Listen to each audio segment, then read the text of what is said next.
Welcome to Wall with Sandwire. Today we're talking about Wan Saiful's recent comments regarding the internal struggle within Parti Pribumi Bersatu Malaysia.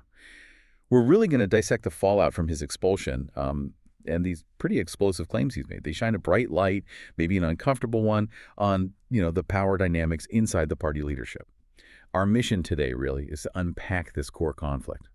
And it seems to hinge on two main things. First, this resistance to, passing the baton, the necessary transition of power. And second, the influence, maybe a toxic influence, of a few people whose positions really depend entirely on keeping the top leader right where he is. Yeah, and it's important to see this not just as today's drama, but as a kind of classic institutional struggle, Historically, every single political leader, doesn't matter how important they were, eventually hits a political shelf life. It happens. And accepting that, planning for a smooth transition, it's not weakness. It's actually necessary for the party's health, its maturity, especially if it wants to govern effectively long term. If that succession planning breaks down, the whole institution feels it. Right. And the specific allegation here from Wan Saiful is that the party president, Dato Seri Muhyiddin, is allegedly unwilling to accept this reality. Wan Saiful seems to be saying, look, it's clearly time for a change, but the whole process is being deliberately stalled. But it's interesting, it doesn't seem like a full-blown internal revolt, does it? No, not at all. Far from it. Yeah.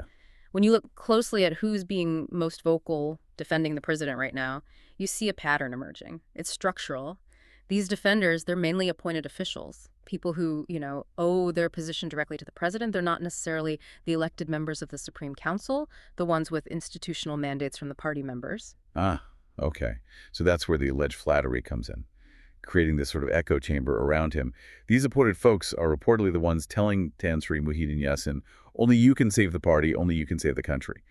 I mean, that's incredibly powerful influence, psychologically and politically. But maybe the most telling thing is the silence from the majority of the elected council members. What do you make of that? Well, their silence probably shouldn't be mistaken for apathy or agreement. It's more likely a calculated stance, a continued loyalty to the bigger picture, to the party itself. They're likely hoping this internal storm passes without completely breaking the party apart. They're sort of caught, aren't they? Between wanting a healthy future for the party and avoiding a direct clash with the current leadership. And we really need to ground this in the existing structure, the facts on the ground. It's a key detail that Dato Seri Muhyiddin himself previously designated Dato Seri Hamzah Zainuddin as deputy president. That very act, that designation, it's basically an inherent acknowledgement that Hamzah is the successor if the president decides to step down or retire.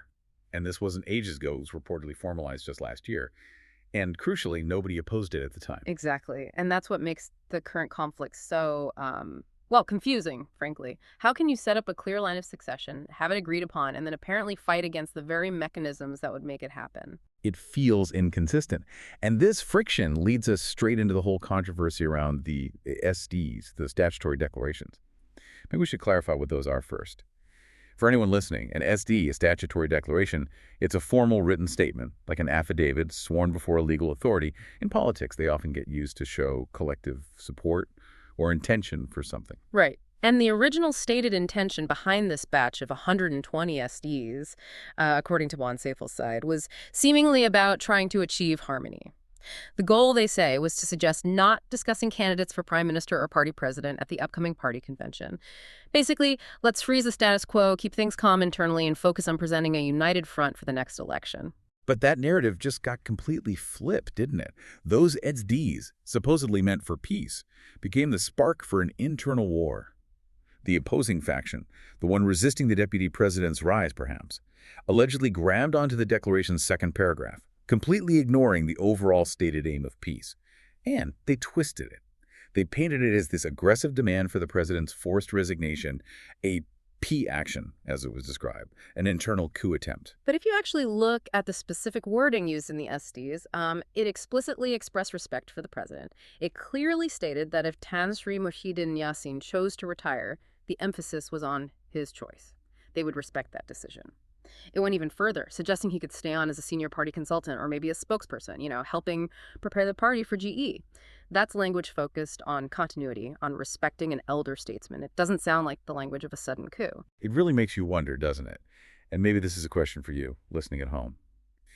If the SDs explicitly respected the president's choice to retire, even offered him a significant advisory role afterwards, was the backlash genuinely about defending the leader? Or was it perhaps more about blocking the designated successor, Dato Seri Hamzah Zainuddin, from solidifying his position? The reaction seems almost disproportionate to what the documents actually said. The panic seems high. Moving past the documents themselves, we have to consider the atmosphere Wan Saiful describes inside Parti Pribumi Bersatu Malaysia. He's claiming a deliberate culture of fear has been built up, maybe over the last year or so, and it's specifically designed, he says, to silence members, grassroots leaders, anyone who might voice dissent or question the leadership. Which brings us to that really bizarre circular, reportedly issued by the Secretary General. This detail seems crucial. It was allegedly sent out without any prior discussion, no approval from the Supreme Council. That alone suggests a worrying centralization of power, doesn't it? And the content itself was pretty shocking. It apparently stated that simply interacting or even maintaining contact with members who are facing disciplinary action would itself be grounds for disciplinary action against you.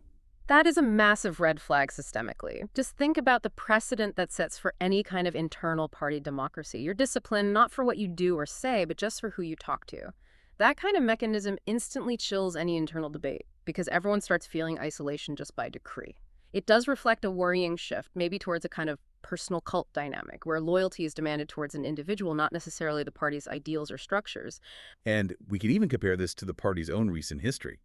I mean, when former chairman Tun Mahathir Mohamad left the party, a huge moment. Members were never formally forbidden from associating with him or talking to him. That was a major split, yet the basic political mechanisms, the freedom to associate, remained relatively open. This new ban suggests something different, an unprecedented level of control, maybe even institutional paranoia. It feels like a fundamental change in how the party deals with this agreement.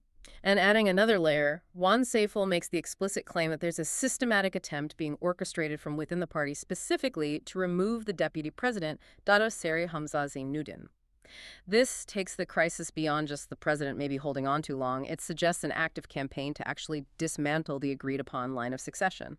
Yeah, and that detail directly pushes back against the narrative that Hamzah Zainuddin himself instigated the SD collection to force Muhyiddin out. Because the counterclaim, Wan Saiful's claim, is that Hamzah was actually surprised when he found out the signatures were being collected. He apparently questioned why they were even gathered in the first place. If that's true, it does strongly suggest he might be being framed by this same systematic effort that's supposedly trying to remove him. Makes you think. And this intense internal focus, this struggle for survival, seems to be having external consequences too. Strategically, the conflict has apparently led to what seems like a significant lack of respect being shown towards a really key political ally, the Pan-Malaysian Islamic Party, PAS. Right, let's look back. December 14th, 2024. There was reportedly a letter sent from PAS advising the coalition, Perikatan Nasional, against publicly discussing candidates for Prime Minister or Menteri Besar. The message was clear. Let's not get into this now. Let's maintain harmony in the coalition and focus on preparing for the general election. That was clear advice from a major partner. Yet, despite that clear communication, Parti Pribumi Bersatu Malaysia apparently still went ahead and pushed in motion at their convention about the Prime Minister candidate. That action signals that internal factional politics, maybe securing the nomination for one side, took priority over coalition stability and respecting a key ally's request. It's a high-risk strategy, potentially fracturing external strengths for an internal political gain. It's quite a situation. But despite all this turmoil, his own expulsion, Wan Saiful's position seems quite firm. He stated he won't be joining PAS or any other party. His stated goal isn't personal revenge, he says, but about bringing Parti Pribumi Bersatu Malaysia back to what he sees as its foundational principles, fighting for religion, nation, and country, and moving away from being manipulated by those using the party for their own private interests. That underlying loyalty or appeal to the party's original ideology, that's key. The idea is that when these immediate conflicts, maybe fueled by personal ambition or misuse of power, eventually calm down, the party's core principles need to remain intact. The big question, though, is whether the institutional damage caused by creating this alleged culture of fear and this apparent disregard for succession planning can actually be reversed. Can the party heal from this? So what did this all boil down to for the party, for the future of Malaysian opposition politics? This intense tension we're seeing, it's not just about personalities, about who gets which chair. It feels like a critical test. Can a maturing political party handle the inevitable transition of power gracefully, institutionally? Or will the demands of personal loyalty and the culture of fear it can create ultimately win out over party stability and internal democracy? It really seems like the ultimate battle between a personality cult and the party structure itself. We'll definitely have to watch closely to see which way it goes. Remember to like and subscribe for more videos like this.